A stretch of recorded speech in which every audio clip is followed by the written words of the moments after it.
আজি ভিডিঅ'টো পুৰা পাকঘৰৰ পৰা ষ্টাৰ্ট কৰিছোঁ। মই ভাত বনাবলৈ আহিছোঁ। আচলতে এয়া নৰসিংহ আৰু ভেদাইলতা ধুই পখালি লৈছোঁ ধুনীয়াকৈ। এতিয়া বনাম আৰু আপোনালোকক দেখাম অকণমান। আচলতে সকলোৱে বনাব জানে, তো মই এনেই অকণমান দেখাম আৰু এয়া দালি তিয়াই থৈছোঁ, মানে মগু দাইল আৰু বুটৰ দাইল তিয়াই থৈছোঁ। যিহেতু শাওণ মাহ চলি আছে সেইকাৰণে ভাবিছোঁ নিৰামিষকৈ অকণমান ধুনীয়াকৈ মানে জুতি লগাকৈ খাওঁ বুলি। তো বলক মোৰ লগত, মই কেনেকৈ বনাওঁ আপোনালোকক দেখাই আছোঁ।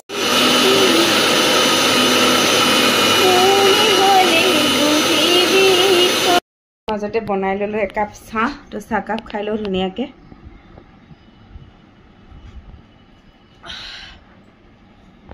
আলু দিছোঁ, আলুখিনি অলপমান ভাজি ল'ম।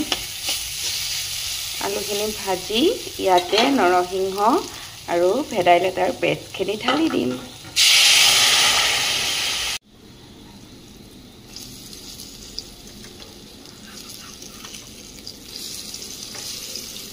মোৰ নিৰামিষ থালিখন হৈ গ'ল। ভেদাইলতা আৰু দালি বটাৰ পিঠাৰ বৰ, এয়া দালি পিচা, বুট বিলাহী পুৰি চাটনি, এইফালে পকৰি আৰু এয়া ভাত।